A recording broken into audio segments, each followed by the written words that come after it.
السلام علیکم۔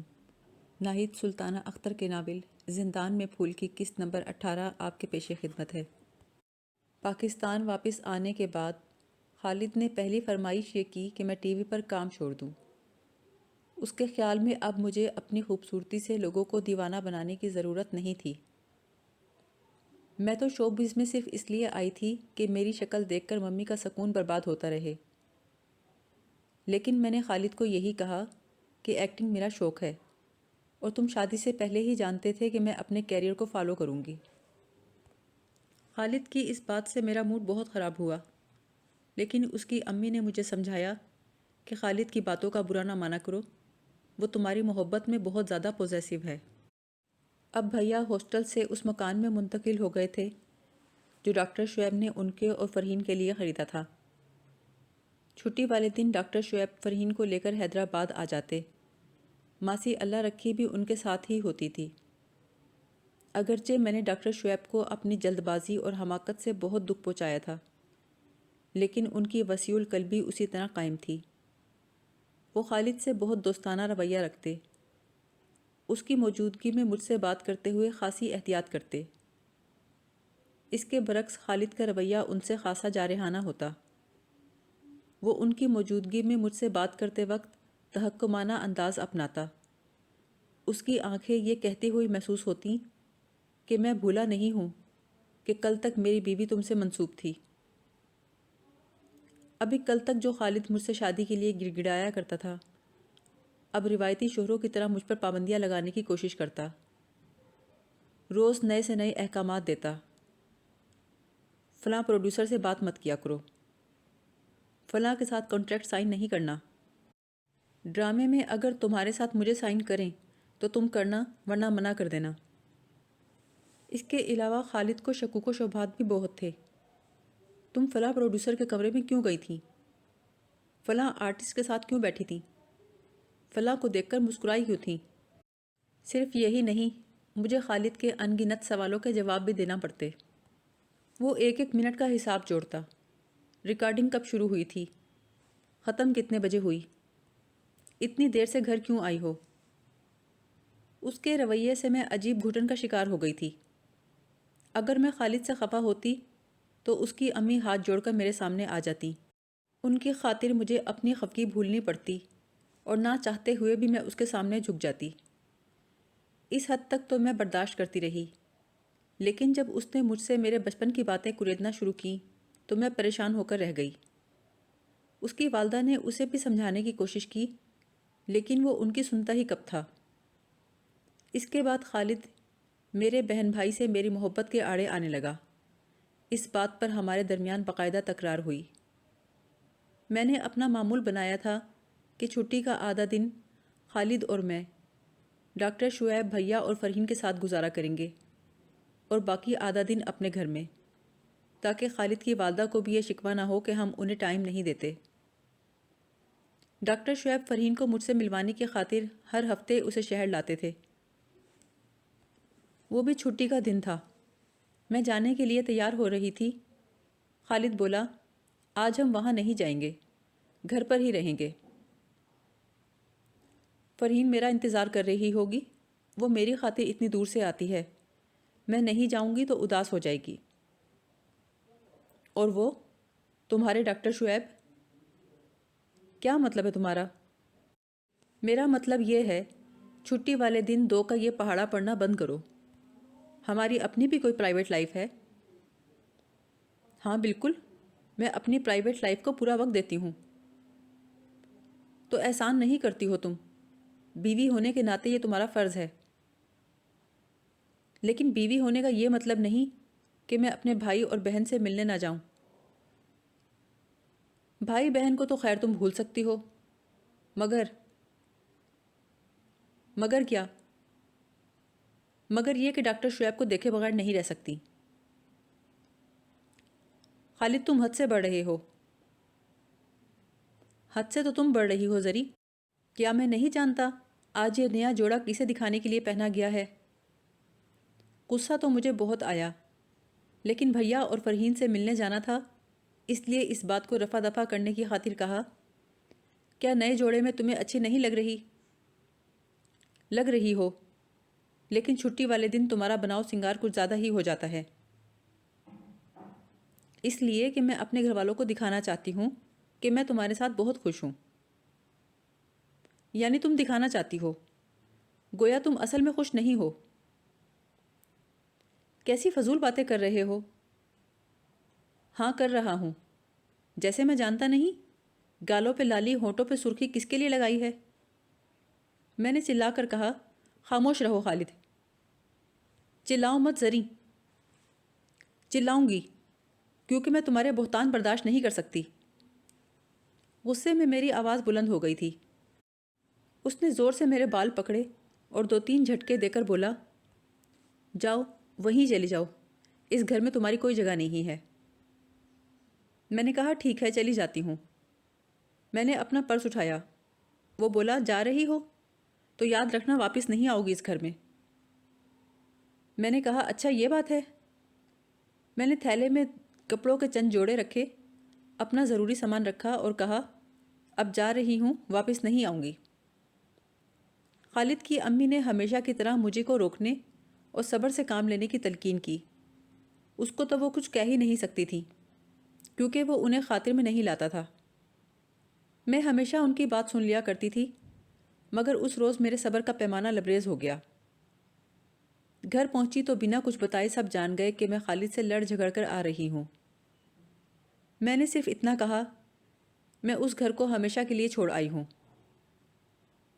فرحین نے کہا بہت اچھا کیا باجی جو آپ آ گئیں، مجھے تو ذرا اچھے نہیں لگتے خالد بھائی۔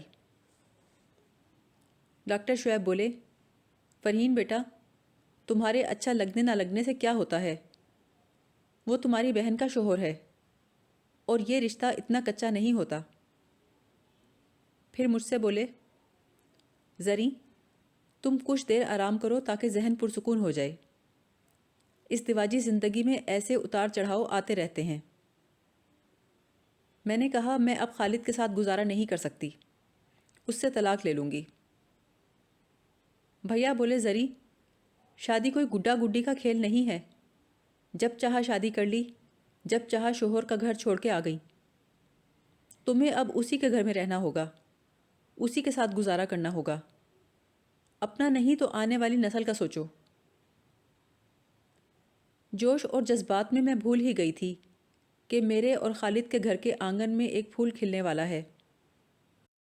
شام کو ڈاکٹر شعیب اور بھیا مجھے سمجھا بجھا کر خالد کے گھر چھوڑ آئے۔ ڈاکٹر شعیب نے خالد سے بھی کہا، میاں اب آپ دونوں کو اپنے لیے نہیں آنے والے بچوں کے لیے سوچنا چاہیے۔ روز روز کی چپکلش زندگی کا حسن چھین لیتی ہے۔ محبت سے ایک دوسرے پر بھروسہ کر کے زندگی گزارنے کی کوشش کیجیے۔ انہوں نے مجھے بھی سمجھایا، بلکہ ہلکی سی سرزنش بھی کی، تاکہ وہ لوگ یہ نہ سمجھیں کہ وہ صرف اسی کو ڈانٹنے کے لیے آئے تھے۔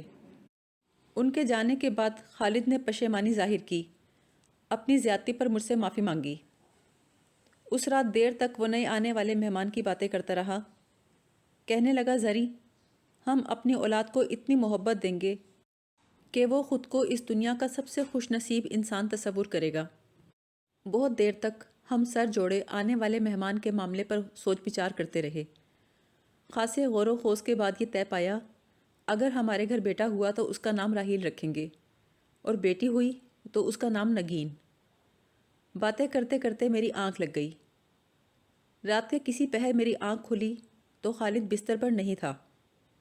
باتھ روم میں بھی اندھیرا تھا۔ میں اٹھ کے بیٹھی، اسے آواز دی، لیکن اس کا جواب نہ ملا۔ چپل پہن کر کمرے سے نکلی۔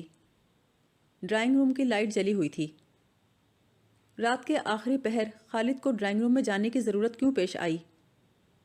میں اسے پکارتے ہوئے ڈرائنگ روم میں آئی، لیکن اندر کا نظارہ دیکھ کر میرے منہ سے چیخ نکل گئی۔ خالد نے اپنے گلے میں میرے دوپٹے کا پھندا ڈال کر چھت کے پنکھے سے خود کو لٹکا لیا تھا۔ اس کی آنکھیں باہر کو ابلی تھیں، زبان باہر نکلی تھی، اور جسم بے جان ہو کر لٹک رہا تھا۔ میری چیخ سن کر خالد کی امی کمرے سے نکل کر آئیں۔ انہوں نے جیسے ہی ڈرائنگ روم میں قدم رکھا، خالد کو دیکھ کر بے ہوش ہو گئیں۔ ہمارے شور کی آوازیں سن کر سرونٹ کوارٹر سے ملازم بھاگے ہوئے آئے۔ جیسے تیسے ہم نے بھیا کو اس سانحے کی اطلاع دی۔ ڈرائنگ روم کی میز پر خالد کا ایک خط رکھا تھا جس میں اس نے لکھا تھا، میں اپنی موت کا آپ ذمہ دار ہوں، کسی اور کو اس سلسلے میں پریشان نہ کیا جائے، بالخصوص میری بیوی زری کو۔ میں دنیا کے تمام والدین کو یہ پیغام دینا چاہتا ہوں کہ اپنی اولاد کو بھلے بھوکا رکھیں مگر اپنی محبت اور توجہ سے محروم نہ کریں۔ اگرچہ خالد کی موت خودکشی کا کیس تھا، لیکن پولیس نے یہ جاننے کے بعد کہ وقوعہ سے ایک روز قبل خالد سے میرا جھگڑا ہوا تھا اور میں اس سے لڑ کر اپنے میکے چلی گئی تھی، مجھے سوالوں کی زد میں رکھ لیا۔ پوسٹ مارٹم کے بعد جب تک میت گھر پہنچی، ڈاکٹر شعیب فرحین کو لے کر آ گئے تھے۔ خالد کی موت کے بعد اس کی امی کے بدلے ہوئے رویے کے پیش نظر میں ڈاکٹر شعیب کے اس گھر میں منتقل ہو گئی تھی جہاں فرحین کی کالج کی تعلیم مکمل ہونے کے بعد ڈاکٹر شعیب فرحین اور بھیا کے ساتھ رہ رہے تھے۔ راحیل کی پیدائش تک خالد کی امی مجھ سے خاصی لاتعلق رہیں۔ وہ خالد کی موت کا ذمہ دار مجھے گردان رہی تھیں اور بھول گئی تھیں کہ خالد کی موت تو اس کے اس احساس محرومی کی وجہ سے ہوئی تھی جو بچپن سے اس کے ساتھ لگا ہوا تھا۔ جب راحیل کی پیدائش ہوئی تو خون کی کشش انہیں کھینچ لائی۔ میں نے ان سے کوئی گلہ شکوہ نہ کیا اور ان کے پوتے کو ان کی گود میں ڈال دیا۔ خالد کی ناگہانی موت سے لے کر راحیل کی پیدائش کے کئی ماہ بعد تک ٹی وی اور ایڈورٹائزنگ ایجنسیوں نے مجھے بالکل بھلائے رکھا، میں نے بھی انہیں یاد نہیں کیا۔ خالد کی موت کا ملال مجھے گھیرے ہوئے تھا۔ ڈاکٹر شعیب نے مجھے ایک روز کہا، تم نے اپنا کیا حال بنا رکھا ہے، اپنا کچھ خیال رکھا کرو زری، آئینہ دیکھا ہے تم نے؟ ان کے کہنے سے میں نے آئینے میں اپنے آپ کو دیکھا تو مزمحل چہرہ، منتشر بال دیکھ کر دنگ رہ گئی۔ وہ بولے، خالد سے بہت محبت تھی نا تمہیں؟ زری، جیون میں ملنا بچھڑنا تو لگا ہی رہتا ہے، جانے والا چلا گیا، اب اس کی خاطر تم جیتے جی مردوں کی طرح زندگی مت گزارو۔ میں نے کہا، خالد سے میری شادی محض ایک اتفاق بلکہ جذباتی نوعیت کا حادثہ تھا اور اس کی موت اس سے بھی بڑا حادثہ۔ افسوس میں اسے ویسی محبت نہیں کر سکی جیسی اسے ضرورت تھی۔ اسے تو ایسی عورت کی ضرورت تھی جو اس کے زخموں پہ مرہم رکھتی، جبکہ میں تو خود اپنے زخموں کے ٹیسوں سے نڈھال تھی۔ میں نے اس سے شادی کر کے بہت غلطی کی، اب یہ احساس میرے لیے ایک مستقل پچھتاوا بن گیا ہے۔ ڈاکٹر شعیب بولے، زری، اپنے دل کو اس بات پر ٹھہرا لو کہ اس کے مقدر میں یہی لکھا تھا۔ میں نے کہا، کاش ایک انجانی عورت کی باتوں میں آ کر میں شادی کا جذباتی فیصلہ کرنے کی بجائے پہلے آپ سے تصدیق کرتی تو شاید آج آپ کے ساتھ ایک مطمئن اور پرمسرت زندگی گزار رہی ہوتی اور خالد بھی زندہ ہوتا۔ ڈاکٹر شعیب بولے، زری، کاتب تقدیر نے لکھ دیا تھا کہ اس کی موت یوں ہی آنی تھی۔ خود کو اس کی موت کا ذمہ دار مت سمجھو، ورنہ عذرا کی طرح نفسیاتی مریض بن جاؤ گی۔ وہ بھی خود کو بیٹے کی موت کا ذمہ دار سمجھنے لگی تھی۔ تم اپنا خیال رکھا کرو، ہم سب کو تمہاری ضرورت ہے اور سب سے زیادہ راحیل کو۔ ڈاکٹر شعیب کی باتیں سن کر ایک انجانے سے خوف نے مجھے آ گھیرا۔ میں تو ان دنوں اپنے آپ سے اور راحیل سے غافل ہوئی بیٹھی تھی۔ ماسی اللہ رکھی نے پورا گھر سنبھال رکھا تھا اور ساتھ ساتھ راحیل کو بھی۔ میں نے سوچا، اگر عذرا کی طرح احساس جرم کا شکار ہو کر میں بھی مر گئی تو راحیل کا خیال کون رکھے گا؟ فرحین کو بھی میری ضرورت تھی، بھیا کو بھی، اور کیا عجب کہ ڈاکٹر شعیب کو بھی ہو۔ میں تو خوش نصیب تھی کہ مجھے چاہنے والوں کی کمی نہ تھی۔ اس روز سے میں نے اپنا دوبارہ خیال رکھنا شروع کیا اور تھوڑی سی کوشش سے میرے چہرے کی رونق بحال ہو گئی۔ فرحین، جو اب ایم اے سال اول کی طالبہ تھی، ایک روز ہنس کے بولی، باجی، اب تو آپ پہلے سے زیادہ خوبصورت ہو گئی ہیں، لگتا ہے جلد ہی ہمارے گھر کے باہر رشتہ لانے والوں کی لائن لگ جائے گی۔ میں نے کہا، چلو ٹھیک ہے، کوئی سے دو بھائی مل گئے تو بڑے سے میں شادی کر لوں گی، چھوٹے سے تمہاری کروا دوں گی۔ فرحین کی مسکراہٹ کافور ہو گئی، اداسی سے بولی، میں تو بونی ہوں باجی، مجھ سے بھلا کون شادی کرے گا؟